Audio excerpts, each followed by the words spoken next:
Uma kizomba. Olá, boa noite. Boa noite, todo mundo. Tudo bem, gente? Eu preciso dizer que meu arsenal de roupas laranjas acabou. Porque roupa de frio, difícil a gente ter uma roupa laranja, não é? Chegamos. Com as meninas. Boa Boa, noite. boa noite. Estou sozinha de resfriar hoje. Ela tá Não, vestindo laranja. também tô de ressoar laranja e branco. Laranja. Eu não tenho mais nenhuma peça, está frio para caramba. E eu não tenho Encerrou. condições de roupa de frio, tudo cinza, né, gente? Tudo preto, né? Oi, Sil, bem-vinda, Simone. A Acho que Márcia eu sou a Regina, única pessoa no mundo que tem uma blusa de lã laranja. você tem, Eu, olha, Eu eu tenho já usei também. aqui. Já usei eu nas não primeiras tenho. lives. Era frio aqui ainda. Usei a minha blusa já. Não tenho. Beloca veio da nossa live, também de Borges está aqui, Linda. a Darcéia, a Márcia Regina, Kelly Roslobac, só gente do Balacobaco aqui com a gente. Você também, Simone. Eu nem elogiei ontem o seu cabelo Chanel na aula, você estava maravilhosa. Aliás, no Charmosa. vídeo também de apresentação que está lá no Telegram, aquele cabelo, uma cara de rica. Gente, vocês são maravilhosos. Um dia disse que tem um moletom laranja, gente. O É povo isso tem. aí. Eu que não tenho. Eu tenho uma caneta laranja, gente. Isso aqui, ó. É o meu pilô da Faber-Castell. Apenas isso. Mas, enfim. Hoje a gente está aqui de Sara Tavares. Já vou diminuindo aqui. Essa música é tão linda, gente. Chama Coisas Bonitas. É a música africana, que é maravilhosa. Ó, Sara Ellen Tavares. também tem um moletom laranja. Tenho. Quem tem o moletom? Você tem, Ellen? Tenho Ah, de capuz da Gap. É laranja, parece um nuggets. parece um nuggets. Meu Retoni falava que era de nuggets. Porque ele é meio felpudinho, sabe? É a mesma Ai, coisa. poxa, pronto, eu vou tentar achar. Enquanto eu não acho, vocês me aturem assim mesmo de cinza, que tá frio, gente. Tá tipo 10 graus. Eu tô Tá de lindo. cobertor, aquecedor ligado. O negócio tá brabo hoje. Então, mas sejam Destaque por bem-vindos bocão todos. vermelho. Ficou maravilhosa. Tinha que dar pelo menos uma cor nessa boca, assim, né? Pra ver se fica uma boca louca. E a gente, Tá então, lindo.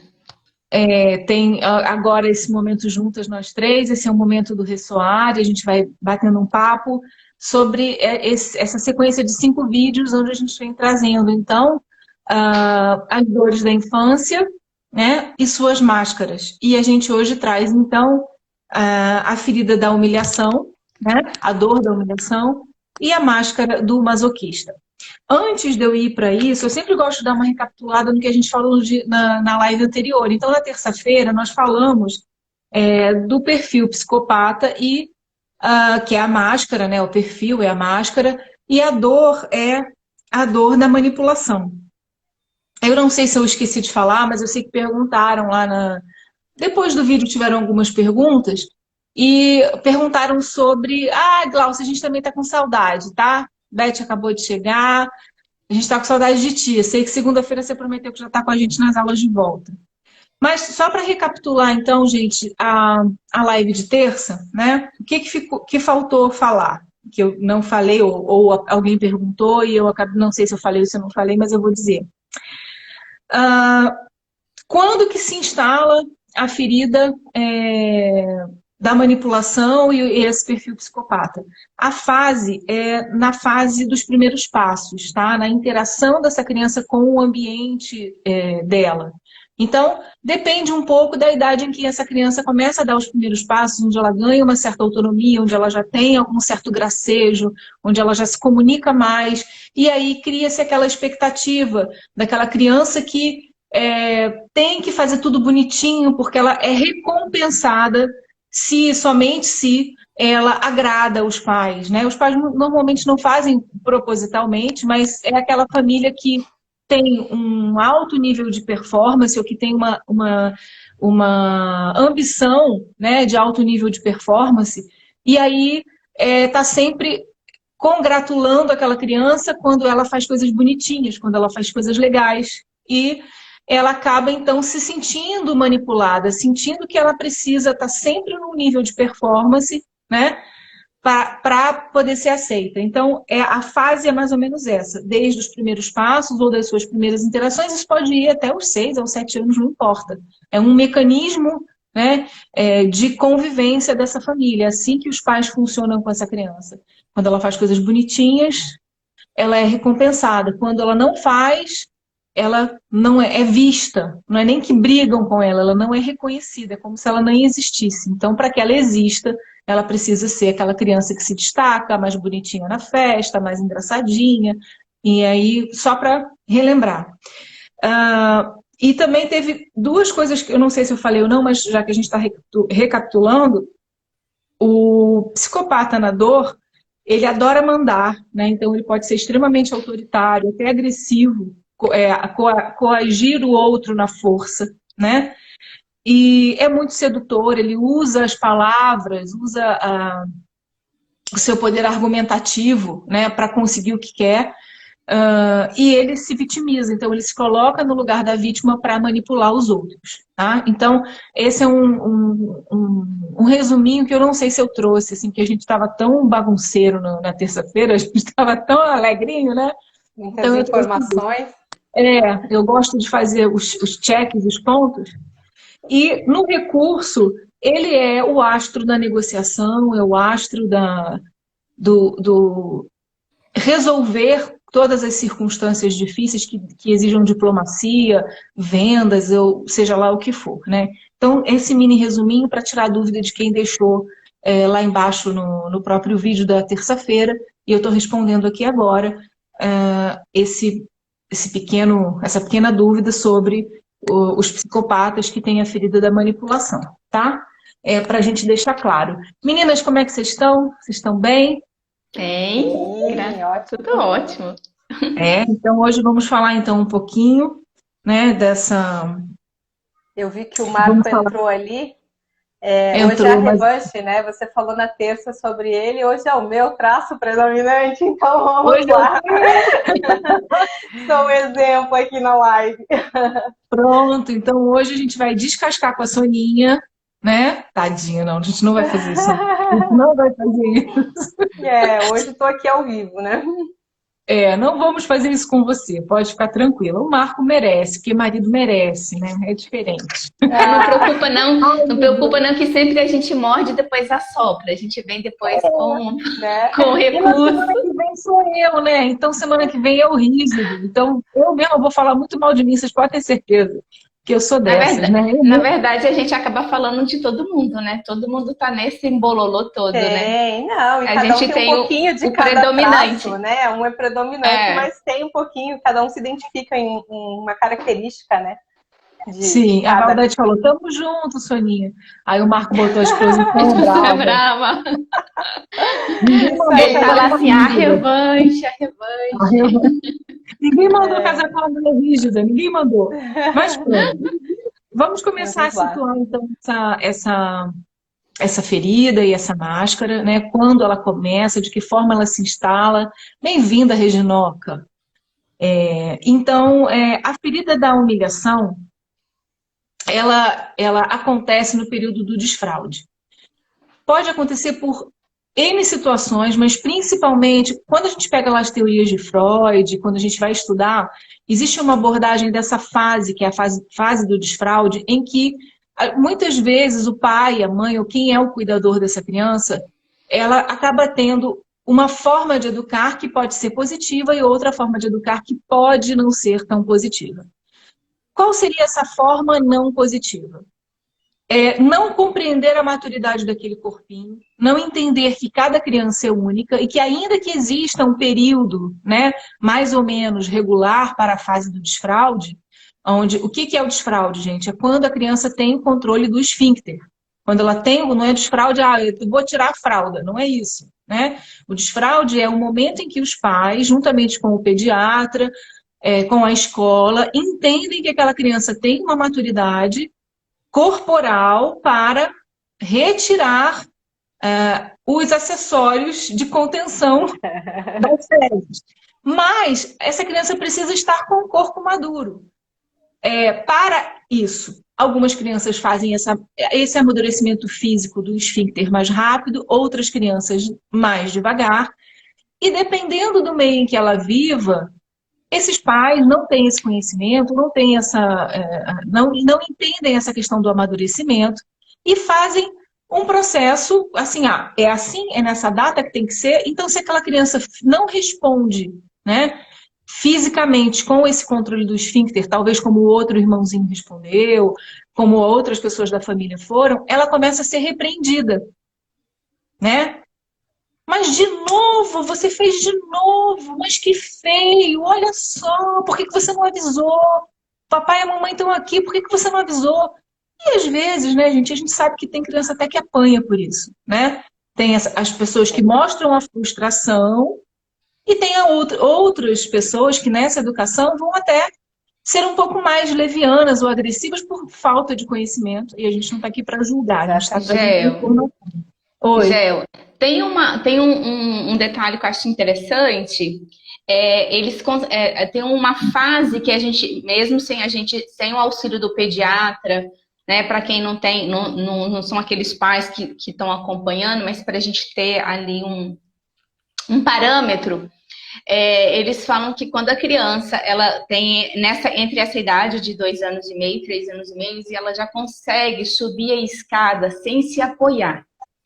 É um limite que detecta que a mielinização da medula na lombar, que é a parte desse caráter, né?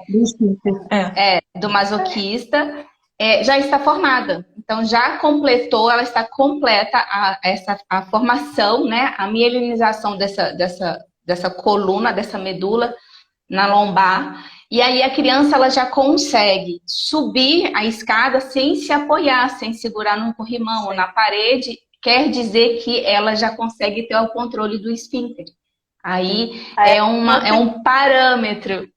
Aí que é um momento de se iniciar o processo do desfraude, não é isso?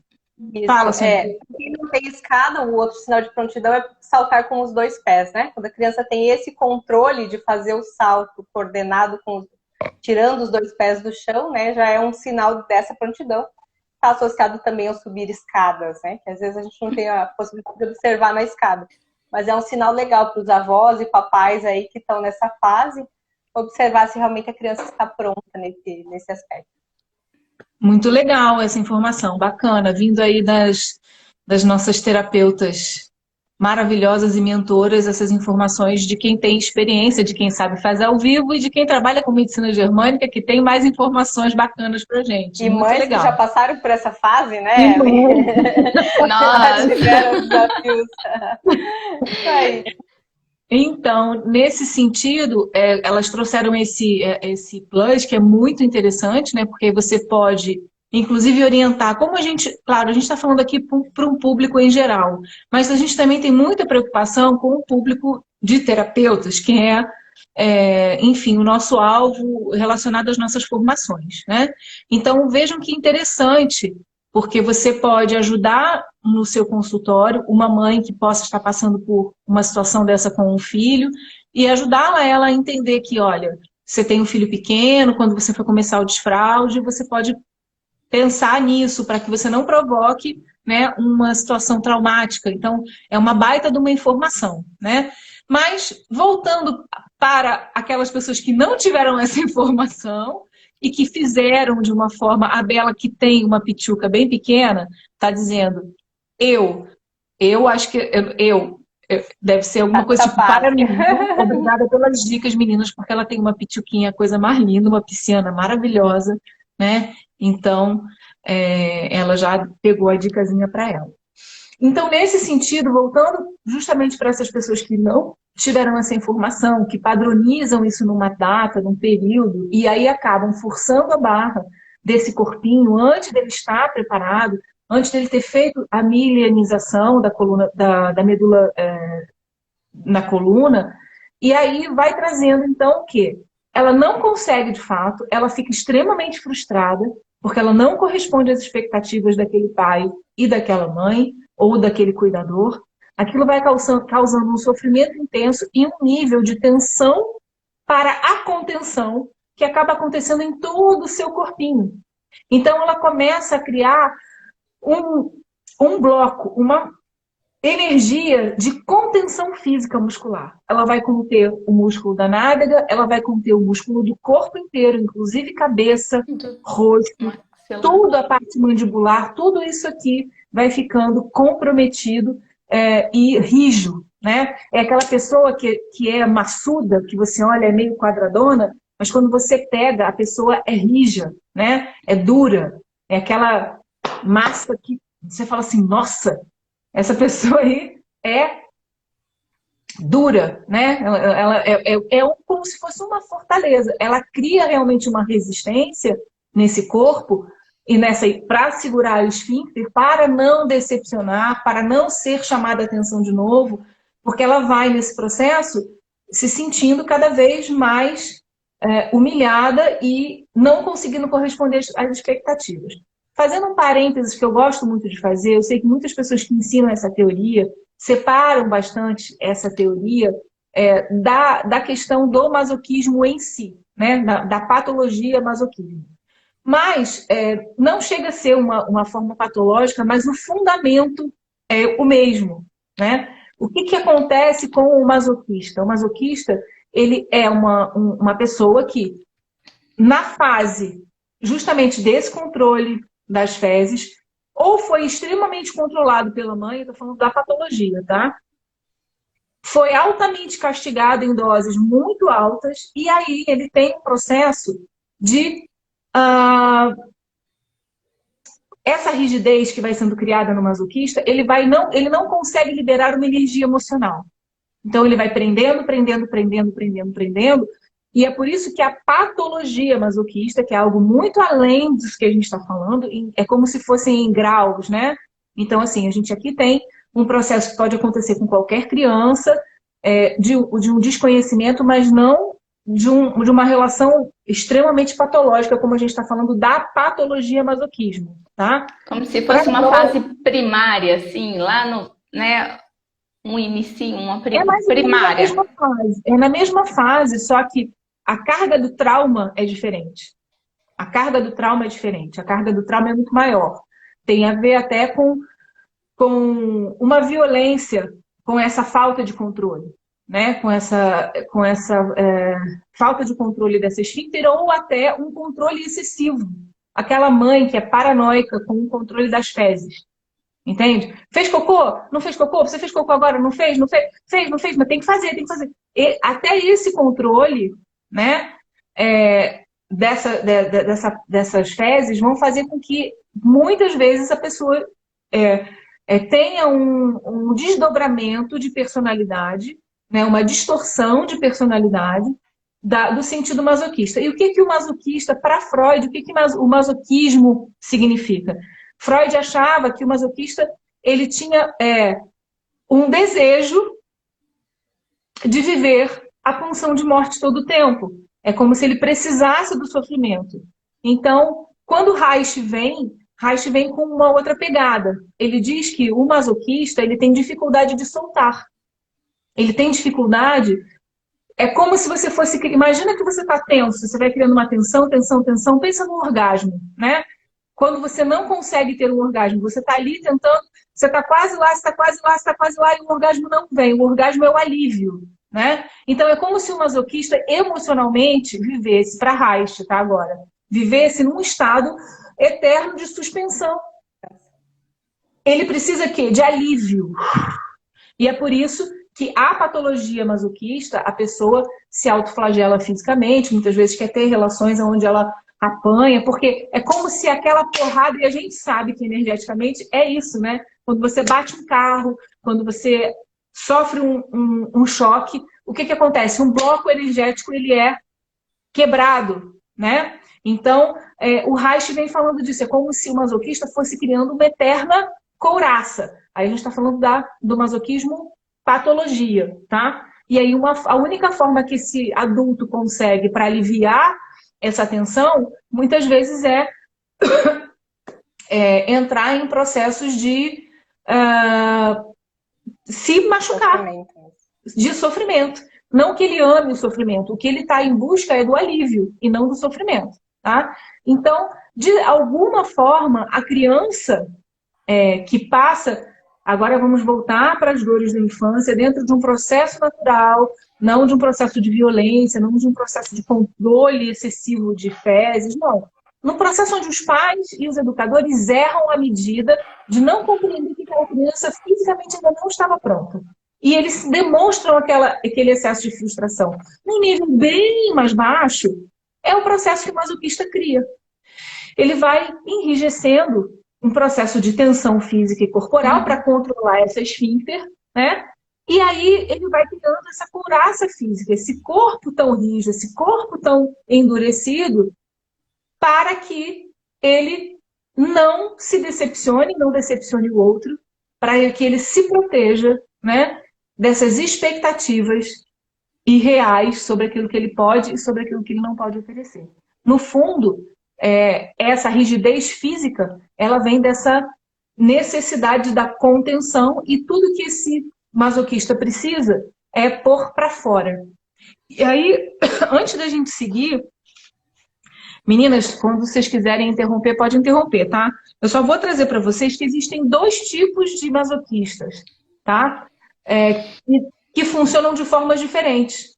Existe o masoquista que fica recluso, passivo, super capacho muitas vezes, né? Porque ele não quer conflito, então ele fica naquela posição, faz, porque ele dá um boi para não entrar numa briga, né? E se esconde do mundo. E tem o outro, que a gente está falando na dor, né? A gente está falando não no recurso. E aquele outro tipo, o segundo, que ele fica o tempo todo na explosão, tá? Normalmente, a característica principal é que eles só estourem lá quando a coisa está muito... E aí eles vão dar aquela explosão. São muito resistentes, né? Assim, são muito resistentes. Suportam muito. Isso. É o Hulk, né? Ele é isso mesmo. É isso mesmo. Mas existe essa característica que muita gente não fala, né? Do masoquista, que é aquele masoquista que já está tão na tampa, ele já está tão pressionado, que ele fala, vocês estão me pressionando, vocês estão enchendo o meu saco, então vocês vão ver agora como é que vai ser.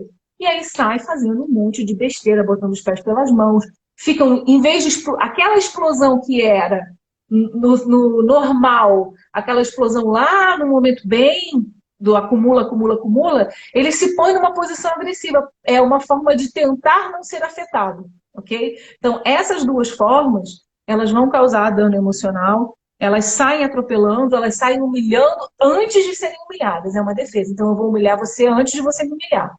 Eu vou ser agressivo com você antes de você ser comigo. Eu vou te colocar no desconforto antes de você me colocar.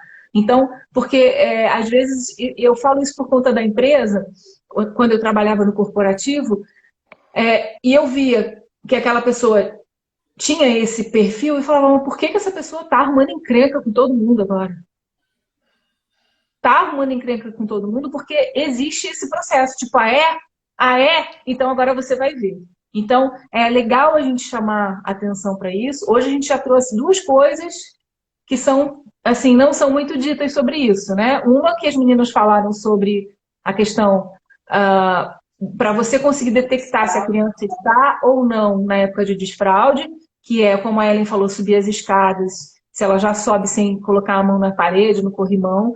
E a Soninha trouxe a questão de pular com os 2 pés juntos. Essa é uma dica super que eu nunca ouvi, né? E a outra pequeno teste. Questão, E a outra é essa questão da gente perceber isso, que o masoquista em dor, ele pode ter esses 2 perfis. Um estourado, 100% estourado, agressivo, porque ele já está no desequilíbrio máximo, ou essa pessoa extremamente retraída que vai suportando, lembrando que esse cara que explodiu, ele já suportou muito, tá? Ele não explodiu à toa. Ele não está nessa fase maluca. Talvez sejam fases diferentes da mesma personalidade, né? Momentos distintos. É uma tentativa de sair da dor. Ele não sabe como sair da dor, então é uma tentativa de falar assim, eu não aguento mais. né? Então ele vai para cima, né? Mas você percebe perfeitamente que é uma agressividade de defesa, porque ele não quer se colocar em vulnerabilidade. Isso é uma das coisas que...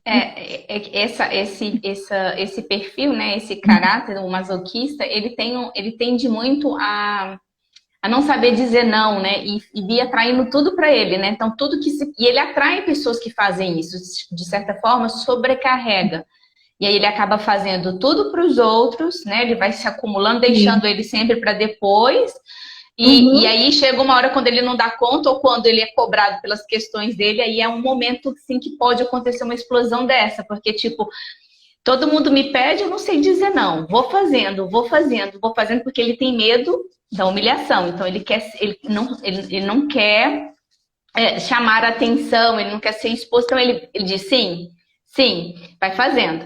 E aí, no momento, a vida dele pode se ver toda embolada, porque ele deixa tudo para ele de segundo plano, e aí é a hora que pode danar tudo e acontecer esse movimento Hulk, né? Ele transforma e vira o doidão lá, o bravo, né? Doidão. O problema é quando ele fica nesse momento doidão eternamente, porque pode acontecer, e isso é algo que eu, né, quis trazer, porque muito poucas pessoas falam disso. E vamos então a... Pode falar, Soninha. Não, eu ia comentar só assim que pessoalmente, essa questão que a Ellen colocou ali, eu percebo muito essa questão de negligenciar as próprias necessidades, né? Eu sempre disponível para as pessoas, e aí por muito tempo eu vivi na dor, né? Então, assim, sequer sabia do que eu gostava de fato, porque nunca era prioridade para mim fazer o que eu gostava, estar onde eu queria estar, né? Então, quando a gente está na dor, a gente vai se fechando em concha e negligenciando as próprias necessidades para atender o que o mundo precisa. E muitas vezes a gente nem percebe que está nesse limite. Sim, é isso aí. Uma contribuição pessoal aí que tem um traço bem forte. Sim, bacana, legal. A Shirley colocou, a Shirley é pedagoga, né? Ela colocou outra dica, é se a criança acorda com a fralda seca. Quando isso acontece, ela está pronta para iniciar o processo de desfraldar. Faz sentido, porque ela segurou para não molhar a cama, né? Então, a Val, gente, como pode me descrever tão bem? Não sei, mulher. Como será? É ciência, é isso que é. Só né? Só é. Só é. Muito bom. Então, como a Ellen falou, o mecanismo de defesa, né, do masoquista é se calar para se esconder. Então, aceita tudo que os outros falam, né? Ele vai e se cala. E é aquela pessoa que está sempre dizendo, deixa que eu faço. Porque ele prefere que as coisas sejam feitas do jeito dele, no ritmo dele, né? E que ele possa controlar o processo. Então ele prefere trazer tudo. É por isso que normalmente quem tem a característica masoquista sente às vezes muito peso nas costas, muita dor na cervical, na lombar, porque é como se emocionalmente ele estivesse carregando o mundo, né? Carregando todo aquele peso. E todo o peso da vergonha, e todo o peso da tentativa de se proteger dessa humilhação, né? E uma fala, né, de uma pessoa que tem esse perfil eu aguento, eu suporto o que ninguém suporta, eu aguento o que ninguém aguenta. Ele sabe o tamanho da sua resiliência, da sua resistência, né? E ele escolhe carregar. Porque ele prefere ele se sente orgulhoso de ser forte, na verdade, né? Eu tenho que suportar isso, para ele é como se fosse honra, né? Eu tenho que suportar. Ele tem essa... Sim, e de fato ele tem essa característica que, se usada num momento na sua força, ele vai usar essa resiliência, essa resistência, porque eles têm essa é a palavra, né, do masoquista, é a força. Tá? Mas ele vai saber a hora de parar. Quando ele está em equilíbrio, quando ele está na sua força, quando ele está no seu recurso, ele vai saber a hora de parar, apesar dele ter muito mais resistência do que o resto dos outros perfis. Ele realmente tem...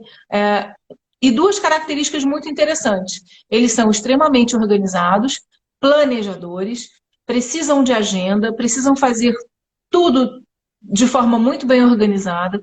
Por isso que são pessoas que não são talhadas para lidar com o inesperado. né, com situações repentinas.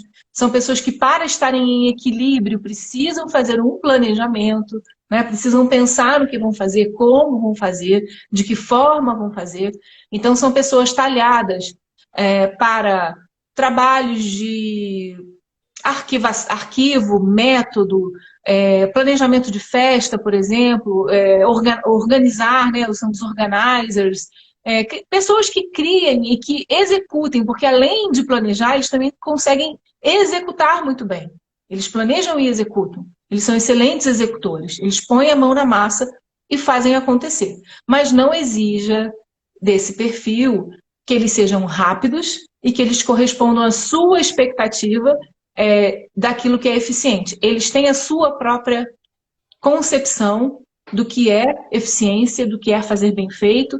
Eles vão fazer no ritmo deles, da forma deles, e eles não vão gostar que você fique se metendo e dizendo o que eles têm que fazer. Eles não vão ficar felizes com isso, tá? Eles não vão ficar nada felizes. Quando as coisas saem do controle, a primeira coisa que ele pensa é: fudeu, vai dar merda. Eu não tô conseguindo ver... Desculpa, eu falei palavrão, né, gente? Então vai dar merda. Então, quando ele começa a perceber... Tudo que ele mais teme é o vai dar merda, né? Vai dar errado.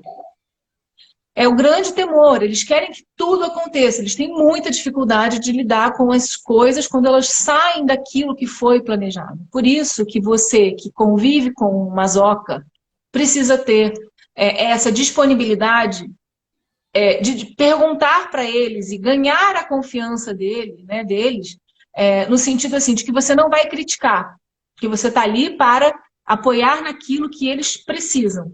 Né? O que você precisa? Então ele vai dizer o que precisa, ele vai ter muita dificuldade de dizer o que precisa, ele só vai te dizer se ele confiar muito em você, e aí ele vai então até aceitar a sua ajuda se ele sentir que você não está vindo com crítica. Ele precisa perceber que você não está vindo com crítica, porque do que ele mais foge é da ferida da humilhação. De dizerem, tá vendo? Você não fez direito, eu sabia que você não ia conseguir, que é justamente a dor que ele sente de não ter correspondido às expectativas do papai e da mamãe lá na primeira infância, de segurar o cocô e não fazer as coisas no lugar certo, não colocar as suas fezes no piniquinho, no vaso, no momento que tinha que fazer. Então, essa dor ele evita o tempo todo. O que ele mais quer é segurança. Se você não der essa segurança para ele, ou ele não estiver nesse lugar de segurança, ele vai se sentir como uma panela de pressão. E ele realmente é. Por isso que ele fica...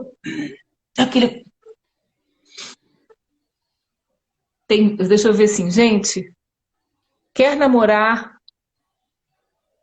de um jeito diferente? Faz a proposta e espera ele pensar e planejar. Quer namorar em um lugar de um jeito diferente? Nem vem com surpresinha que não rola. Não pode vir com surpresa, né? O acaso é mortal para ele, é terror. O acaso é mortal. Né?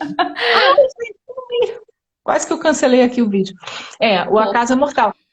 Vamos lá, nossa masoca. É assim mesmo? Ou você tem uma certa malemolência? Como é que é?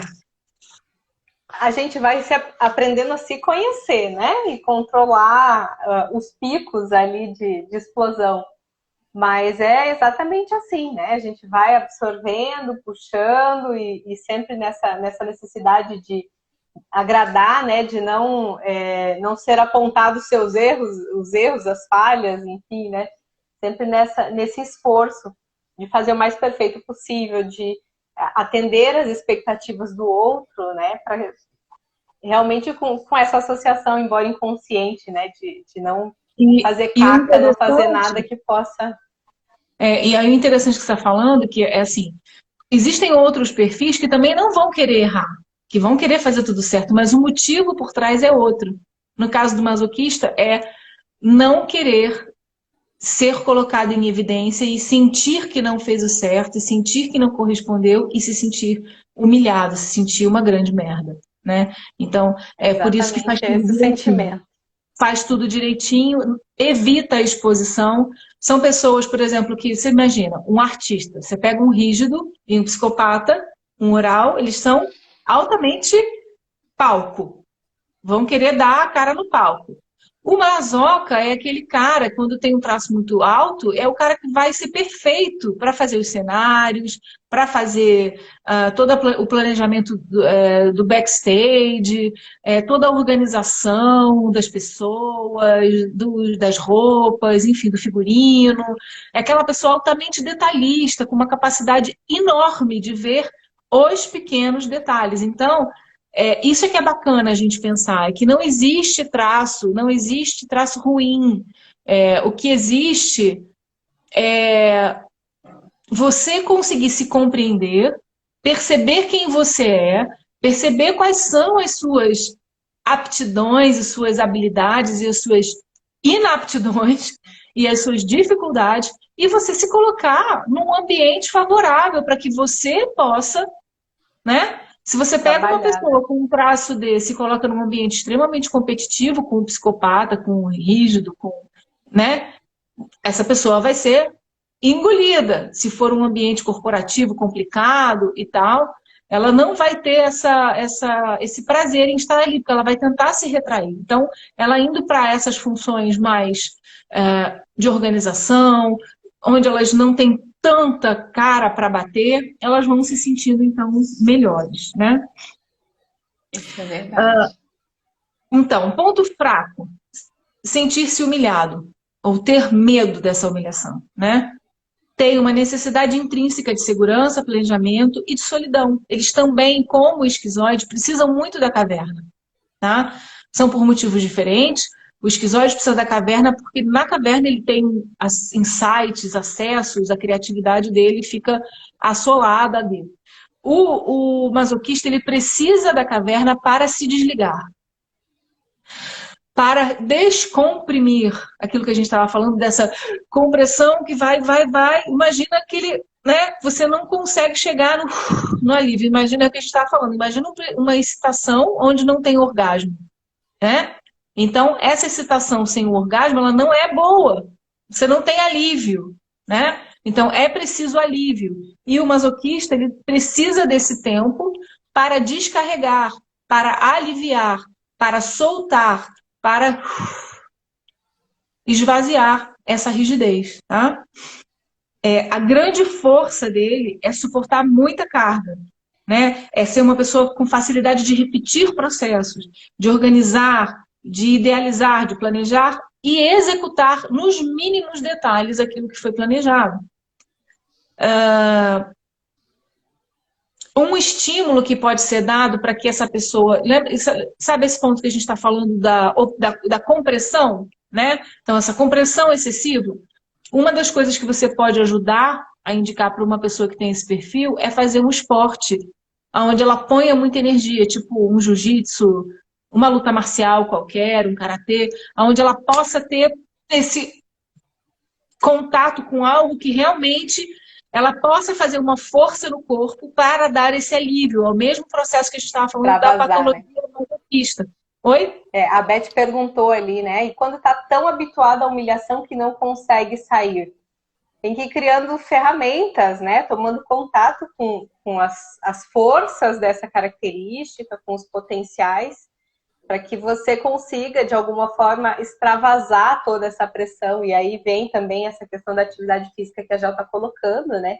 Então, a gente vai criando mecanismos e ferramentas e tomando contato com a satisfação, porque uma coisa que a gente gosta muito é de obter o reconhecimento pelo trabalho.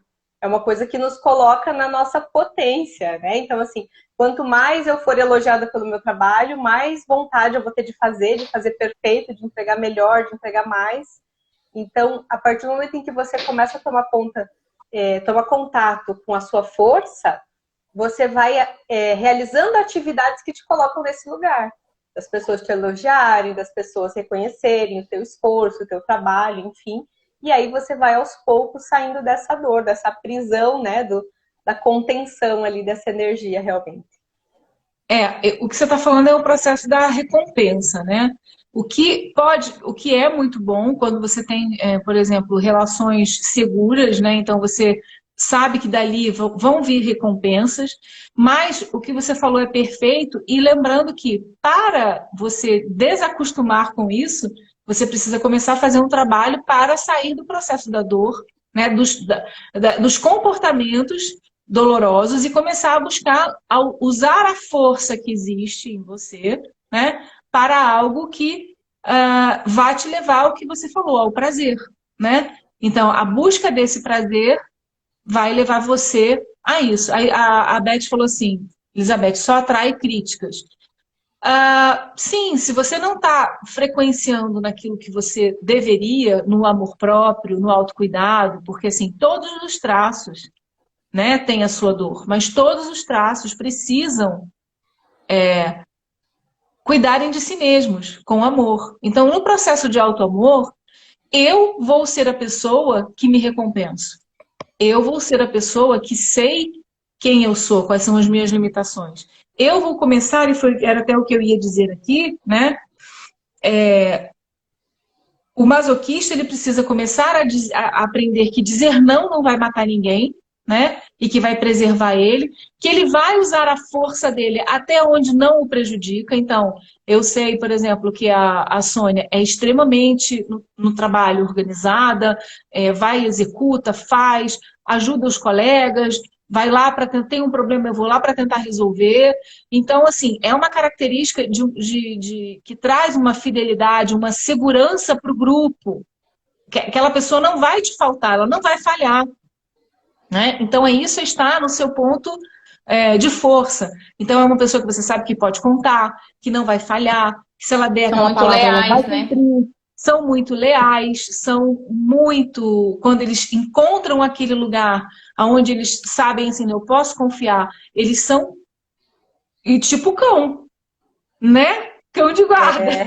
Não mexe, não. Mas é bem o ponto que você estava falando ali. Precisa se tratar para chegar nesse ponto, né? Porque dói a dor, né? A contenção é muito intensa realmente. Então, e aí você, muitas vezes, é o que a Gel colocou ali, você não frequencia numa frequência que te beneficia, que você consiga tomar contato com essa potência, né? E aí o que você acaba atraindo situações que te colocam na humilhação realmente.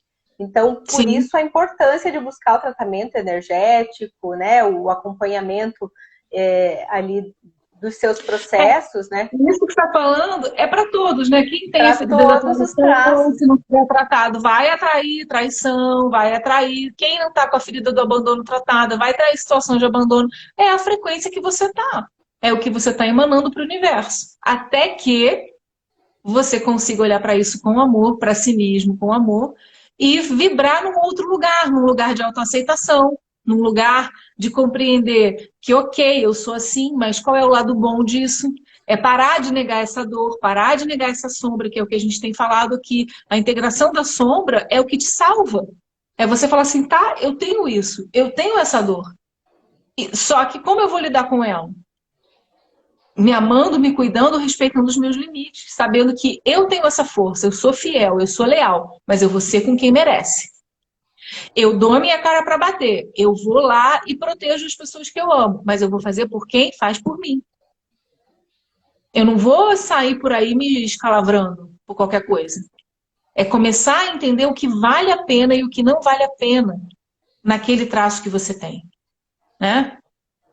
A Shirley botou, minha própria esposa tem uma masoca em evidência. Hoje consigo compreender melhor como ela funciona.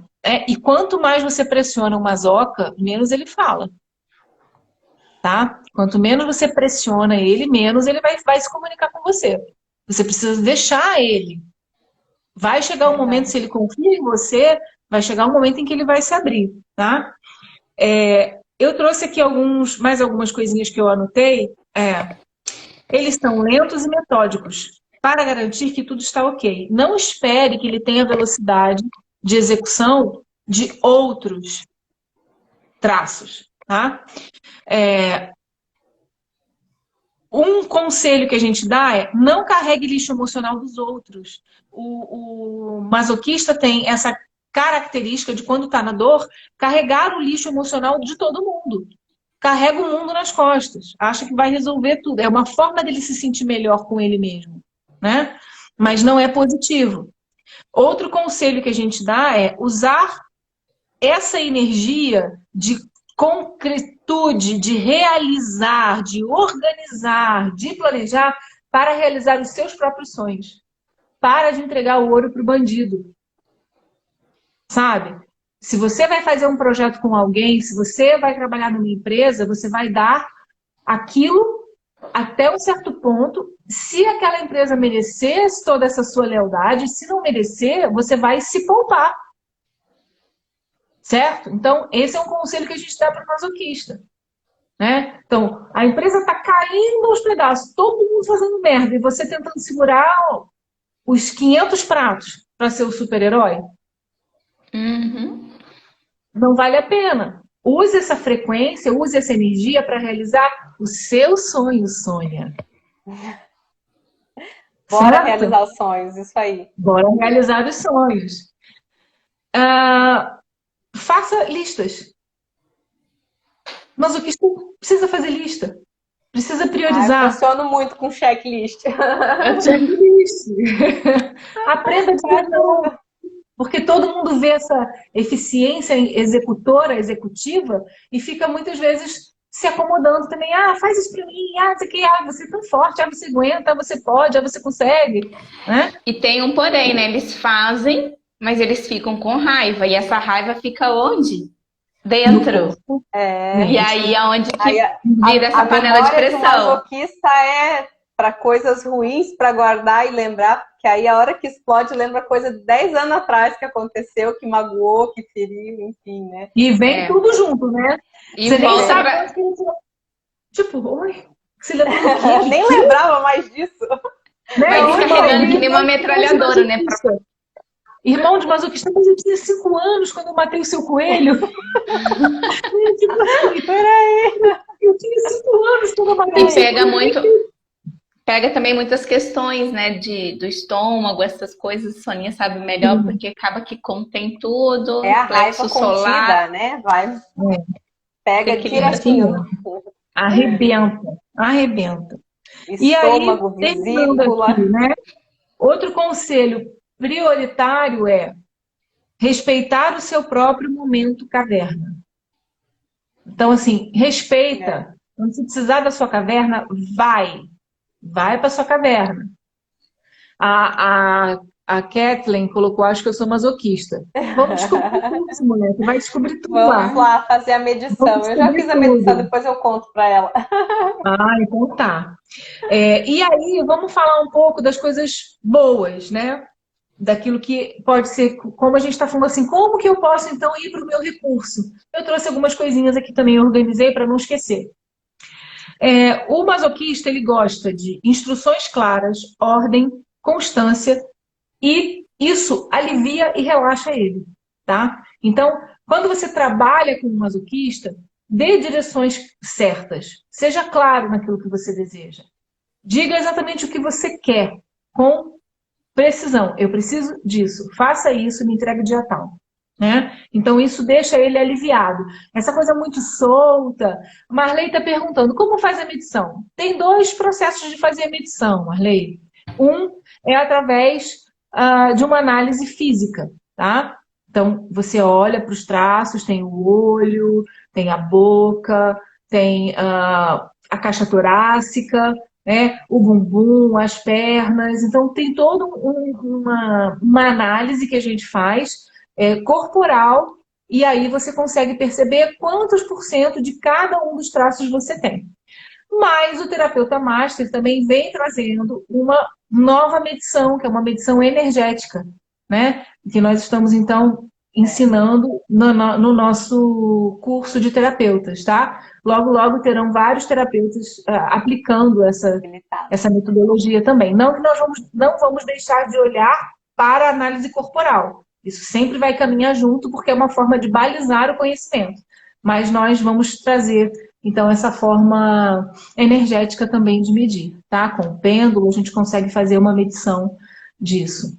A Valdete falou, meninas, eu sou tudo que vocês estão descrevendo, mas eu tenho uma irmã que é exatamente o oposto de mim. E ela tem essa ferida em 80%. O que vocês me dizem? Val, ela pode ser o oposto Primeiro, eu não posso dizer porque eu não sei quem foi que mediu, nem como foi feita a medição. Então, eu não posso me meter numa medição. Mas, a gente pode estar vendo essa pessoa, como a gente falou aqui, dos dois tipos de masoquista. O masoquista que já está, tipo, chutando o pau da barraca. Está na irresponsabilidade, machucando todo mundo, fazendo um monte de treta por aí, porque ele já está na tampa. Então, pode ser isso, tá? Ou também se ele tiver no recurso, né? Ou uma delas, né? Uma tá na dor, outra tá no recurso. Ou se ele está no recurso, exatamente. Ou se ele está no recurso, conseguindo um dizer que confunde quando fala ali da questão de ser muito organizado e tal. Na verdade, eu vejo mais como metódico. Eu mesma sou bem bagunceira, bem bagunçada. Mas eu preciso dessa organização. Vou fazer alguma coisa, faço checklist, vou planejando, organizo. Na minha bagunça eu sei onde está cada coisa. É a sua própria organização. Exatamente. Então, às vezes, confunde e fala assim, mas a fulana é tão bagunçado lá. Não é, né? Mas, na verdade, não é necessariamente essa organização estética. Sim, tem a facilidade. Algumas pessoas desenvolvem, a partir desse traço, essa facilidade para a organização. Mas é essa coisa do método, do precisar tudo de uma forma que eu saiba onde está, como está. Na sua própria organização, né? E aí, pode falar. Eu acho assim, e também tem a questão de que a gente tem porcentagens, então não quer dizer que você vai ter todas as características. Você pode ter, às vezes, tipo 80% de masoquista, mas nessa questão de organização, naquele momento na sua vida, ou enfim, você está trabalhando com de um outro... manifestando de um outro caractere, né? Outro, sei lá, oral, que a gente sempre tem um que é mais, que está em evidência, a gente pode ter até 3, né, em evidências, e assim, mais fortes. Então, assim, eu vejo muito dessa questão do masoquista em mim de ficar, por exemplo, eu tenho um oral forte, mas eu gosto de ficar sozinha, eu não sou tão oral de pegar pé, eu não gosto de pega-pega. Eu sou bem independente, assim, então, assim, tem algumas características. Eu tenho, na hora que a gente vai, por isso que a gente tem que fazer essa aferição, para ver quais as características, que é como se fosse uma digital. Cada um é de um jeito, não vai ter 100% todo masoquista com oral vai desenvolver essa e essa característica. Não, temos que ver como que foi o seu processo, o processo do outro. E aí sempre vai ter alguma oscilaçãozinha normal, né? Sim, todo mundo que está no seu processo de autoaceitação, que ela falou, a Valdete acabou de falar, minha irmã é bem capacitista. A pessoa que já se aceitou, que tem um processo de autoaceitação, que já tem um nível de consciência daquilo que ela é, de quem ela é, muitas vezes ela nem vai demonstrar, né, que ela é daquele traço, porque ela está tão equalizada, ela está tão bem, que ela de repente vai estar demonstrando muito mais um outro perfil, que às vezes em menos percentual. Porque ela está mais... Aquele outro perfil também pode estar na dor e o masoquista dela tá no recurso. Então, quer dizer, a característica que a gente sempre tende a olhar o que está pior primeiro, né? Que chama atenção. Aí a gente vai ver aquilo que está pontuando ali naquele momento. É isso aí. É por aí mesmo, né? Então, é importante a gente ter essa... por isso que quando eu digo, o ser humano não é fábrica de empada. A gente tem que ter, a gente como terapeuta, tem que ter esses discernimentos para fazer links, para conseguir entender, não, então, mas está no recurso, como é que é o recurso desse traço? Será que essa pessoa está no recurso? Quais são os outros traços dela? Essa análise é muito importante, porque senão não precisava da gente, né? Era só fazer um teste, né? Então, muitas vezes, você está numa fase da sua vida que você está basicamente manifestando um recurso e não o outro. Porque a vida está te empurrando para aquele movimento. E aí você está mesmo que seja um recurso que você tem em menos percentual, às vezes você está com esse recurso muito mais ativo, né, do que o outro. Então, é só importante que a gente consiga medir, para que a gente também consiga medir o quanto de saúde a gente está. Quando a gente faz essa aferição, tanto corporal quanto energética, e digamos que a pessoa não esteja manifestando dor, que bom! Significa que ela está provavelmente num nível de saúde, que a gente está tão acostumado a ver todo mundo numa dor tão profunda que é difícil a gente conseguir balizar pessoas que estão vivendo bem as suas vidas, que estão equilibradas, equalizadas. Isso é o menos comum, né? A gente acaba sem perceber. E a Bela falou, não são produtos em série. Sim, a gente não é empada. Eu brinco que ser humano não é empadinha. Não dá para ter uma fórmula. A capacidade terapêutica é essa. É você conseguir analisar todos os lados e perceber por que está assim, né? Essa pessoa está na dor mesmo? Não, não está. Ah, mas qual é o perfil que nesse momento está mais ativo? É esse. E aí vocês vão analisando. Pode falar. Eu falo assim que também tem a questão que a gente faz, tem a análise corporal, né? Como que foi a constituição daquele corpo com relação ao perfil, tem o comportamental e tem as emoções. Então, às vezes, pode ter aí uma divergência um pouquinho, porque às vezes o corpo é muito masoquista, né? Aquele corpo cofre, caixa, quadradão, mas às vezes o que tá pegando no emocional ali é mais o oral dele. Não sei se ele tiver esse pico. E é aquela coisa, tem que fazer todo o movimento para saber. Existem N possibilidades, né? É verdade. Isso mesmo. Só fazendo o processo para poder identificar assim mais pontual. É isso aí. E finalizando, então, o que faz bem? O que o Mazoca precisa? Ele precisa de segurança, clareza nos processos, o momento caverna e dar limite, né? Faz bem para ele ter rotina. Acordar num certo horário, dormir num certo horário, isso aí eu vejo nitidamente nessa menina, que ela tem essa característica. O que ele não sabe? Analisar e agir rapidamente. Não exija que ele analise e execute rapidamente. Ele tem um tempo para fazer, que é o tempo dele, né? Ele não é de alegria com improviso, né? É difícil lidar com situações novas e situações, como a gente falou, que acontecem repentinamente. Detesta. Eu vejo isso da seguinte forma, assim, é uma necessidade de analisar todas as variáveis, né? Então eu não posso tomar uma decisão ou dar um passo adiante sem saber exatamente se esse passo é certeiro ou não, né? E aí acaba, claro, perdendo tempo nessa análise. Sim, perde um tempo. Mas é aquilo, se você sabe que você é assim, você organiza a sua vida de forma que você consiga ter um trabalho que você tenha, pessoas que entendam o seu jeito, que respeitem o seu jeito, né? O jeito que eu lido com a Soninha é diferente do jeito que eu lido com a Ellen. Cada um tem um tipo de resposta, né? Então, às vezes às vezes tem coisas que a gente pode conversar junto, mas às vezes tem coisas que eu preciso conversar só com a Sônia ou só com a Ellen, porque o jeito da Sônia entender e se estimular a fazer a coisa é diferente do da Ellen. E assim comigo também, né? Quando alguém precisa ganhar alguma coisa de mim ou tirar alguma coisa de mim, precisa vir com um argumento, com uma posição na forma que melhor isso sai de mim. Então a gente vai tendo ambientes saudáveis. Isso é algo que eu quero bater, né? Não existe traço ruim, não existe traço bom. Existe traço respeitado, existe ambiente adequado, existe boa vontade, né, nos homens de bem da terra de se respeitarem e compreenderem e tirarem o melhor do outro, né? Sem querer que as pessoas façam do seu jeito, né? Então, para encerrar, eu deixo uma mensagem para o masoquista, né?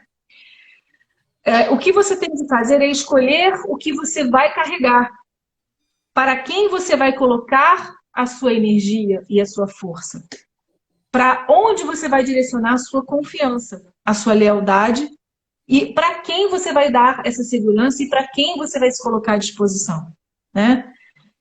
A outra mensagem que a gente deixa para o masoquista é: eu espero que você se coloque em primeiro lugar, que você se olhe, que você se permita ter prazer, se dê esse prazer, né? Sirva-se antes de servir os outros, de vez em quando. Faça um pouquinho por si, né? Você tem muita força e você é confiável, mas não deixe que os outros tirem proveito disso. Se proteja. Não entregue o ouro ao bandido, né? Quando você está no seu recurso, você é uma peça importante em qualquer ambiente que você esteja. profissional, familiar, qualquer ambiente que você esteja, você vai ser importante, útil e muito bem-vindo. Escolha bons ambientes. Não se permita estar em ambientes tóxicos. Não se permita estar em lugares onde a sua individualidade não é respeitada. Não se permita ser pressionado a ser aquilo que você não é. Esse é o recado que eu dou para o Mazoca, para os Mazocas de plantão. Abracem-se, respeitem-se, né? E aí você vai então ter uma qualidade, né? Uma alegria. Você não vai ficar na dor o tempo todo, você não vai ficar nessa retenção, você não vai ficar nessa aflição, né? E a gente não quer isso. A gente quer que vocês, Mazocas de plantão, lindos e maravilhosos, curtam e recebam o melhor da vida, né? Então, esse é o recadinho que eu deixo. Meninas, podem falar para a gente começar a encerrar. Nós estamos indo para os nossos momentos finais. O que eu queria dizer é para os mazocas, mais para eles e menos para os outros, né? Leva esse mantra. Mais para mim, menos para os outros. Colocar assim em primeiro lugar. Focar, eles são ótimos em focos, foque nos seus sonhos, nos seus objetivos. Vai atrás disso. Que é isso é ir para o recurso, né? E se realizar e não deixar as pessoas se esgotarem. Antes da Soninha se despedir, que é a nossa Mazoca oficial que está aqui, eu queria mandar um beijo para a nossa Elizabeth, Mazoca, que está fazendo nível hoje. Ela botou aqui, é uma luta constante. Hoje eu acordei e disse que nunca mais festejava os anos, mas acabei fazendo um bolo às 22 horas para comemorar. Então comemore com toda alegria e a gente bate palma para você. Feliz aniversário. Feliz aniversário. Tudo de bom. Eu ia comentar exatamente isso. Ia falar para ela, aproveite essa ocasião para se festejar, né? Atender a sua necessidade de comemorar a sua vida. Então, aproveite esse recurso, aproveite esse esclarecimento que a gente trouxe aqui na live, né? E tome contato com a sua força. É isso aí, gente. Obrigada.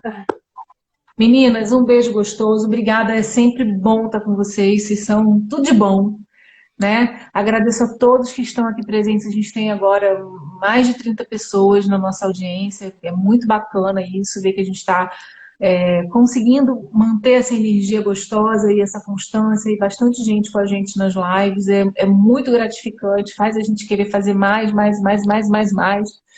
Terça que vem, nós vamos ter a live no Terapia em Ação, né, que é aqui no nosso canal maravilhoso no Instagram, e vamos tratar então do último traço que ficou, que é o traço do rígido e a ferida da traição.